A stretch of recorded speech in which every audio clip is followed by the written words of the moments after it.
Hi, I'm Satyajit. I head mobile products for ClearTrip, and here I'll try to finish my presentation within 5 minutes. So I'll just manage it. Thanks, Lucky.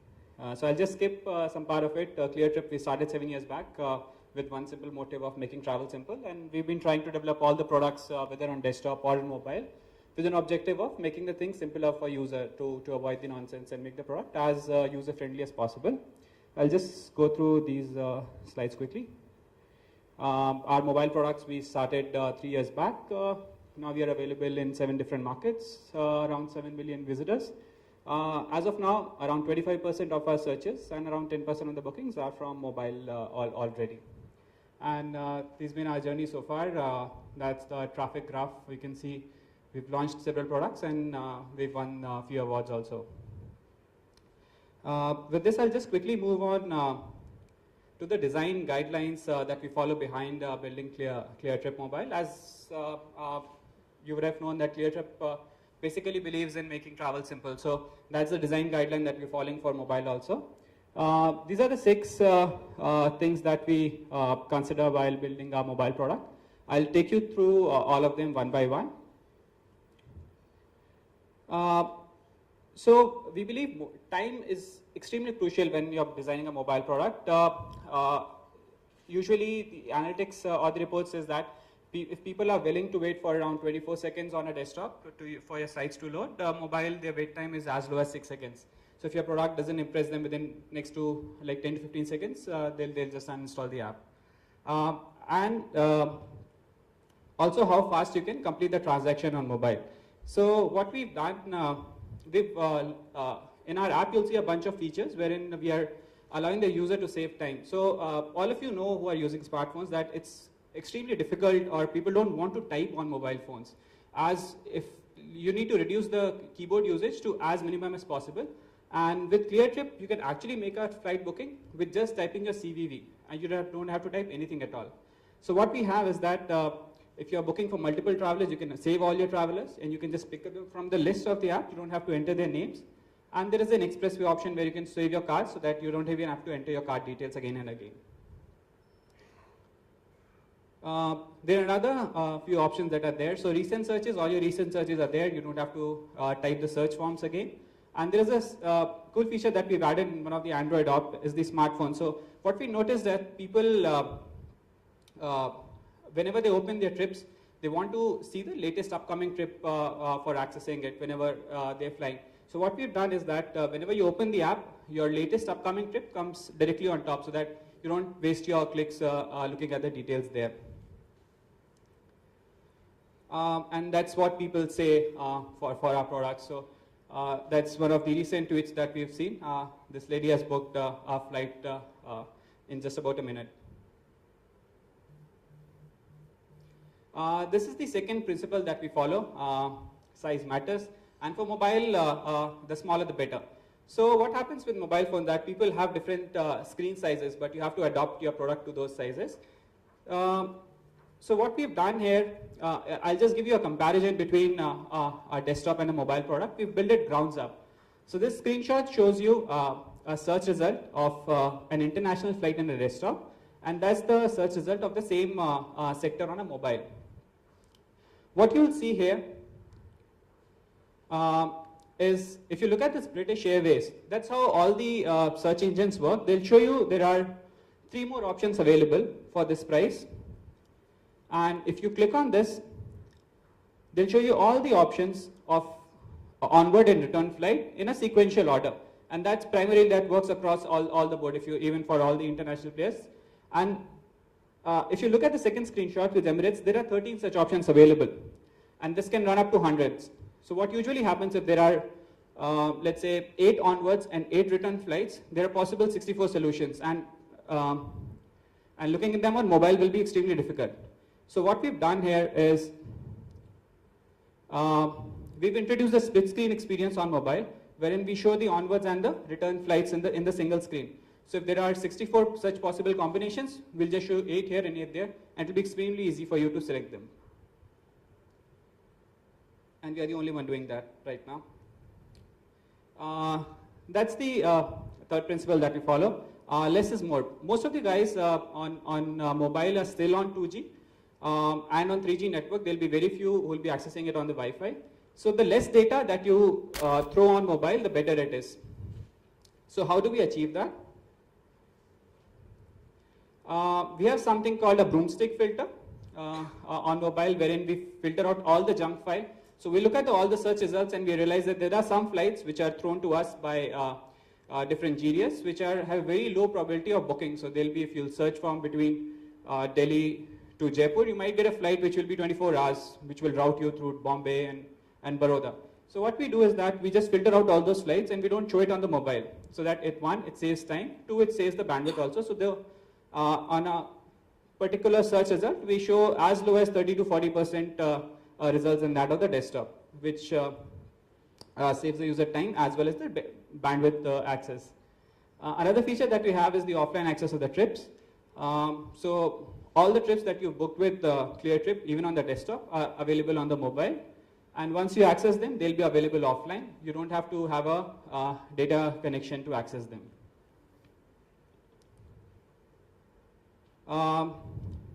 That's the fourth one, Cross Connect. We've seen in Redver's presentation also that there are a lot of users who are mobile only, but still there are a lot of users who are using cross-platform. So if you go by the Google numbers, there are around 47% of the people who are sequential access for the travel. So sequential search means that they'll start with one platform, but they'll end up with the other platform. So they might start with mobile, then they'll end up on desktop, or they might start with desktop and then end up with the mobile. So a lot of users who are accessing travel on different platforms. How do we achieve this? Is all the data, all the transactions you've done on desktop or mobile are synced and are available at all the places. So trips, whether you've booked on desktop or mobile, are available on both the platforms. All your saved travelers, so if there are people from whom you booked more frequently, you just save it on one platform and they'll be available across. And same goes with your credit cards. So you just have to store it in one place and it will be available at both the platforms. That's the fifth principle that we follow for especially for the international markets. So when we went to international markets, we are now present in 6 of the Middle East countries. It's not that we just went there with the India product and we showed the same product there. What we've done is we've made some minor changes on our product so that it looks more localized there. So apart from having obviously the local content, which means that having a local gateway and a local GDS content, we've done a smaller changes. Like you can see whenever you download, let's say you're downloading our app in Dubai, we'll auto detect that this app is being downloaded in Dubai. We'll set the default country as UAE. We'll show you prices in AED. And what we also do is that we'll change your popular airports to the airports that are popular in that region. So once you open the app, you don't show Delhi, Bombay, you'll see Abu Dhabi, you'll see Bahrain. And that's the last one that we believe in the most, is the God is in the detail. So this is what differentiates between a good and a great product. So what we do while designing our products, what we believe is that instead of making a whole bunch of products, we should make one product and just make sure that it's the best available in the market. So you'll not see a lot of products available with us on mobile, but we'll be proud with one of whatever that's available right now. So what we've done is that there are the smaller minor things that we do while building the products. Like when you're typing a traveler details for phone numbers, automatically detect it's a number field and it'll show you the numeric keyboard. Email ID, it'll automatically show you the email keyboard. And this is the first of such interfaces available. That's a split screen experience for a round trip search results. So what people do is that they select a flight and then scroll down and they miss out on what the flight they have selected. So what we do here is that in a small heading on top, we show the flights that are selected by the user so that he doesn't miss out on them. That was on the functionality, and even for the UI, we try to use all the native controllers. So if this is the screenshots of an iOS app, we make sure it looks like an iOS app to the user. It doesn't look alien to him. So we've used all the native textures that are available on iOS, and even the native controllers that are available for an iOS device. I'll quickly run through some of the things that we've done. We were the first one to launch the HTML5 site around 3 years back. First one to give the option of saving cards. Split screen experience is still available on ClearTrip Mobile.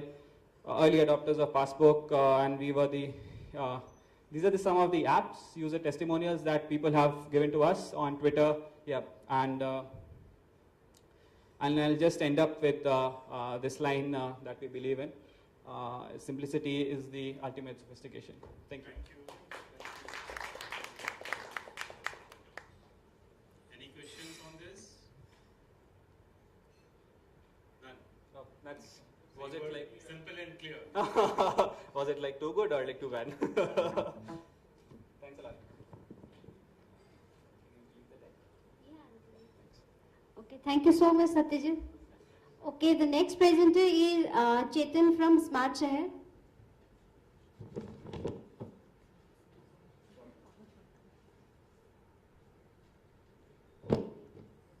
Hello everybody, I'm Chetan Temkar from SmartShare. Okay, you've got it up. What we did was actually this project started as a very different kind of project. I'm an entrepreneur, I was in an outsourcing business, and after the recession in the US, I didn't really want to start the story again. So I had to pick something to do which was interesting or it made a lot of money, or both, ideally both. So what I did was I said that I need to be in a new space because I was completely bored with client server and all the other technologies. So I wanted to be in a completely new space which has not been touched and which has the potential of growing very big. So obviously the best space to be in was mobile. Now I wanted to do something which is local in India and also which was useful to people. My idea was, if you can't build something really big and it makes a lot of money for you, at least build something which a lot of people are going to use. And the target was I need to have at least 1 lakh of users in 2 years. That was my target, 1 lakh of users using this in 2 years. So what we did was I looked at the problems in the city. What is the main problem? The most important problem, which unfortunately a lot of governments, excluding him, don't look at, is travel. Travel is such an important thing in everybody's life, and it affects your day-to-day, it affects your quality of life. If you can't travel well, or if you can't find your bus, or if you can't find your train, then it's a problem.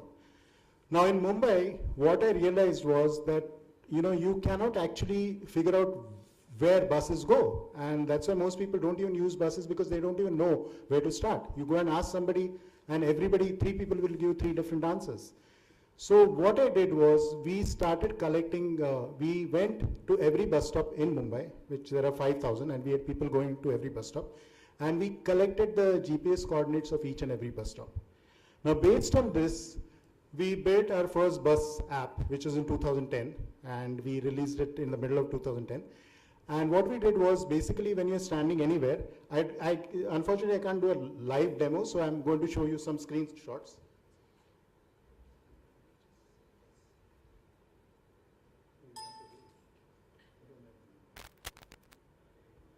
Okay, so what happens is, basically whenever you're standing somewhere, this is the old presentation. Whenever you're standing somewhere, all the software, all the apps are location based. And like somebody from Redbus said, we were only mobile. In fact, we were mobile first. No, we were only mobile, and we had taught to stick to mobile.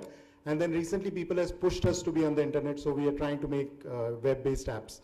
But what happens is, when you're standing anywhere, the app itself knows where you are, and it figures out your location, and it gives you options of the nearest bus stop. And then what happens is, it immediately gives you an option of the nearest bus stop. It tells you what buses are there.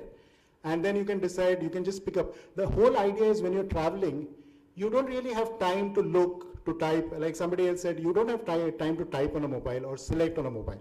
So the app figures out where you are, and immediately it gives you a different set of options and what buses are available from there. And then you can just click on a bus and see where it goes. So many times you're running for a bus, and you don't really have time to say where you want to go. So you just click on the bus, it will tell you where the bus goes, and you can decide whether it goes to your house or where you want to The second thing is everything it does. It also can do like things like if you're standing somewhere and if you say I want a bus to go here, it figures out that there are other bus stops nearby and there'll be a faster route or there'll be a route which does not require too many transfers. So you get that. And then what we did was we then came up with a train app, and we came up with an auto app which was extensively covered in the newspapers because in Mumbai there was this case where the auto meters they were using to cheat people. So we built an app where people could actually tell what the fare should be. And that was covered in Times of India for 3 days in succession. So we actually got 10,000 downloads in some 3 days. And recently again we were covered on the Times for one of the best apps in Mumbai for traveling. And because now we have a suite of apps, we have the bus app, we have the auto app, with the train app.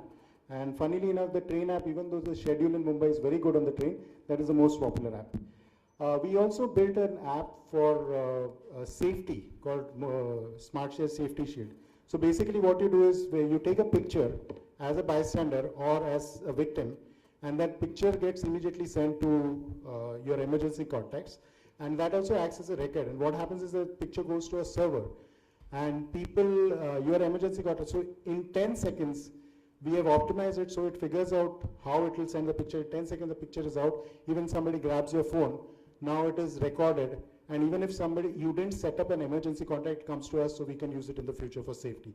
This we built in response to the Delhi raid, because in that case what happened was those people were in the bus and they were fighting with the people. So many people said, well, what if people can't take a picture? So it doesn't matter because an SMS goes anyway. As soon as you press the emergency button, an SMS goes to your emergency contacts. And if you take a picture, then that becomes a physical recording of the whole event and of the people, and it can act as a deterrent.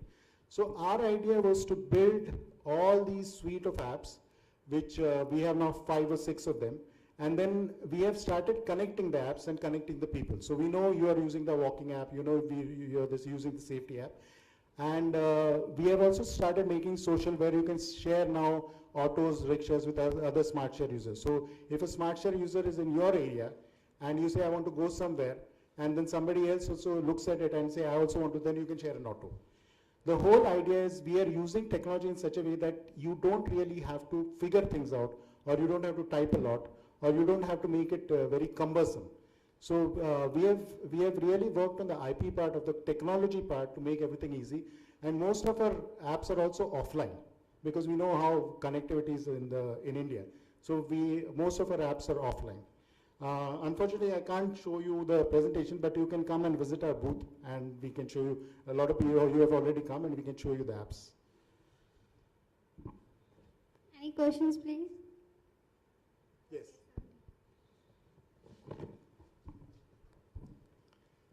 I'm sorry if this is a silly question. Could you just elaborate on the last bit? How are all of your apps offline if they sort of require your location, and if they... Actually, location, to get your location, you don't require internet. You know, location is got off either your GPS or even your cell phone network location. But how does it send across, say, pictures or location or stuff? That is, no, that particular app requires, yes, it will send an SMS without location, but for the email you require, but the SMS goes with your location without internet connection. That is why we built the SMS. So because if you don't have connectivity, you'll still have an SMS going with your location. Okay, that way. Yeah, but the picture, yes, it requires internet. And the last app, the Safe City app, how do you know it won't be used by stalkers to just find out who's in the neighborhood? You know, everything can be, you can just take a picture and put it on your video and put it on YouTube. So, so yeah, in fact, we have, when we say stalkers, we have a feature in there where, especially for women, if you're going out, what do you do? Suppose you're traveling from point A to point B and it's late night, or you're going to somebody's house. And what do? They actually keep on calling you all the time. Where are you? Where are you? Where are you? So instead we have created a feature in Safety Shield called Walk With Me. So what that does is you just have to put an email ID. There are other applications which will do something similar, but here you just select a person, put the email ID or multiple email IDs, and then they keep on getting an updated online update of your location. And you can stop it at any time. So it is not something cumbersome to set up. The whole idea is to make these things easy to use so people use them. Otherwise you have other applications which you use, but they're very complex. So you can control who's exactly Absolutely, it's totally up to you. It is, and also it is session by session. It's not like you send the location, they keep on watching your location. You start it and you stop it. You know, so that you don't feel you're being stalked all the time. So even with your parents, you don't want them to know all the time that you're. So, yeah. Yeah. Hey,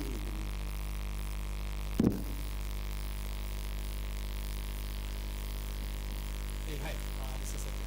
Yeah. So you mentioned about collecting data on Mumbai bus stops, and you Correct. mentioned that you've done it manually. Yes. So how do you plan to scale this? See, what happens is now there are different options. You can technically you can't take information from Google, but you can go to satellite images and get that information. But the way we have done it, you won't believe, we started at just me and one person. That's how we did it. We are very efficient. Now we have only 5 people. And we've got all these apps, and we have, in fact, we built an app for Delhi Metro, which I a beta version, in just like 20 days. So that is our scaling. You know, we almost have the app ready, and it's just been 20 days after we were nominated as finalists. That's when we did it. You know, because every time we go to different cities, people keep on asking, why don't you build for Chennai? Why don't you build for Delhi? And when we come here, people say, what do you have for Delhi? So we build that app. What is the footprint? Actually, the footprint is about, it depends on the app. It's about, normally it's about 5 MB per app, you know, because it's got its own database, which is fully, like, it depends on Mumbai, for example, it's a large database, so it's 5 MB. Okay, along with the database footprint is 5 MB for Delhi. No. No, for Delhi it will be much smaller, the metro. See, the thing is, Mumbai is Delhi metros don't actually have a schedule. They have like a frequency. Whereas in Mumbai, you know, each train, each platform it comes on. You know, in Delhi metro, you don't have the concept. Though we have built a concept of expected time of arrival, ETA, which actually isn't practically there in Delhi, because you can't really say that I have a 12:15 train or a 12:20 train at Nehru Place. You can't say that. In Mumbai, the app's footprint is 7 MB. SQLite is a bad. Yes. Okay, any more questions, please? Okay, thank you so much, Chetan. And now.